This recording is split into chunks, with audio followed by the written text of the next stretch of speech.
চশমা museum, a house of world class, জলট্যাক মোড়, বহরমপুর মডার্ন হোটেলের সামনে।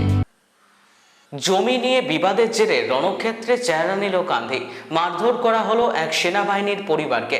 কান্দি থানার গোকর্ণ তেঁতুলতলা তেমাথা এলাকায় 5 কাঠা জমি নিয়ে তৈরি হয় বিবাদ। আর এই বিবাদের জেরে ধারালো অস্ত্র দিয়ে এক সেনাবাহিনীর পরিবারের 3 জন সদস্যকে মারধর করার অভিযোগ উঠল গ্রামেরই বাসিন্দাদের বিরুদ্ধে। ঘটনাটি ঘটেছে মুর্শিদাবাদের কান্দি থানার অন্তর্গত ঘোষবাসপুর এলাকায়। জানা যায় 5 কাঠা জমি নিয়ে বিবাদ তৈরি হয় সেনাবাহিনীর সদস্য শামীম শেখের সঙ্গে রব্বিল শেখের পরিবারের মধ্যে। আর এই বিবাদের কারণে শামীম শেখের বাড়িতে ঢুকে ধারালো অস্ত্র দিয়ে আঘাত করে রব্বিল শেখ, রিঙ্কু শেখ সহ বেশ কয়েকজন।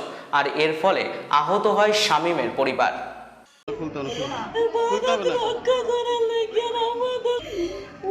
দেশে থাকার কোনো দল নাই, ওই জয়ন্ত স্যার তা পুলিশের সামনে বুঝে র্যাপ করবো তো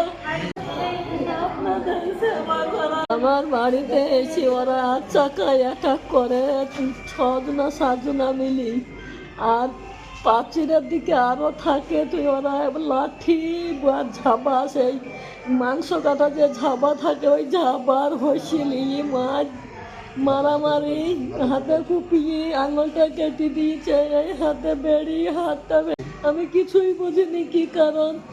ওখানে ছোট বাবু যদি এলো তো ছোট বাবুর সামনে ওই আতঙ্কবাদীরা বলছে আমার মেয়েকে রেপ করবো, প্লাস তোর মাকেও রেপ করবো, তোর যে থাকবে তাকে পুলিশ আটকাতে।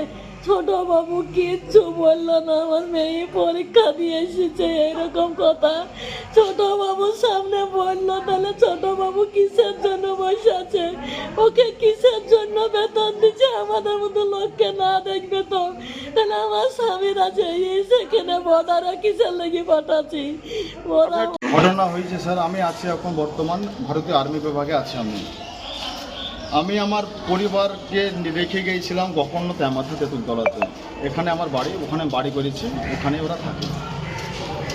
গতকালকে দুপুর 2টোর সময় আমি ডিউটি করি, জাস্ট এসে বসেছি, আমার মেয়ে আমাকে ভিডিও কল করে দেখাচ্ছে বাবা আমার মাথা ফাটিয়ে দিয়েছে, বেধড়ক কাঁদছে আমার মেয়ে। আমার ছেলেকে দেখলাম সে কাঁদছে। তারপরে সিসি ফুটেজ যদি দেখছি আমার বউ মধ্যেখানে রাস্তার মধ্যে পড়ে আছে। মধ্যে রাস্তা যাওয়া লোক তারা এসে আমার বউকে তুলে নিয়ে যায় গোকর্ণ হসপিটাল। গোকর্ণ হসপিটাল যাওয়ার পরে ওখানে গোকর্ণ বিট হাউসে আছে ওই ছোট বাবু আছে জয়ন্ত ব্যানার্জি এসে আমার এই ছেলেকে, আমার ছেলে মুখ জমান এটা নিয়ে একবার, আমার এই ছেলেকে ওরা তুলে নিয়ে যাচ্ছিল। আমার একটাই ছেলে, এবং কিন্তু আমি আমার একটা ছেলে না, আমার কাছে দেশের মোটামুটি কিছু 70 কোটি ছেলে আমার কাছে আছে। 70 কোটি ছেলে আমি দেখাশোনা করছি আমি। আর আমার ছেলে রক্ষা আমি নিজে করতে পারছি না। আমি আপনার সংবাদ চ্যানেলের মাধ্যমে কান্দি থানার পুলিশ প্রশাসন আর আমাদের পশ্চিমবাংলার মুখ্যমন্ত্রী মমতা ব্যানার্জি যিনি বসে আছেন, সরাসরি ডাইরেক্ট আমি তাই ওনাকে বলছি, আপনি যে এতগুলো যে পুলিশ, যে আমি দেশের একজন সৈনিক, 140 কোটি দেশের রক্ষা করছি আমি। কিছুদিন আগে যুদ্ধ হইলো, বর্ডারের ফার্স্ট লাইনে আমি ছিলাম ওখানে। কিভাবে ঝামেলা কি নিয়ে হয়েছিল? ঝামেলা হয়েছে পুরানো জমি জায়গার জেরে, পুরানো জমি জায়গাকে কেন্দ্র করি ওরা আমার বাড়িতে এসে আটক করে। বউ বাচ্চাকে তো আপনাকে পুরো সংবাদ মাধ্যমে আপনি দেখতে পেলেন যে কি হয়েছে কি হয়নি। আমার এই মেয়েকে দেখেন কি করেছে। আমি মারধর করেছে, আমি কি স্টেপ নেব? কান্দি থানা পুলিশ প্রশাসন, ওয়েস্ট বেঙ্গলের যে চিফ মিনিস্টার, আপনি বলেন আমাকে আমি কি স্টেপ নেবো? এবার মারধর করেছে রব্বিন শেখ, পিতা লেট কাসেম শেখ, শফিক শেখ, পিতা রব্বিন শেখ, রাজু শেখ, পিতা কাসেম শেখ, রিঙ্কু শেখের বাবার নামটা আমার এখন খেয়াল আসছে না। আর আরও 3-4 জন অজ্ঞাত ব্যক্তি আছে, তাদের নামগুলো আমার কোনো ঠিক মনে আসছে না।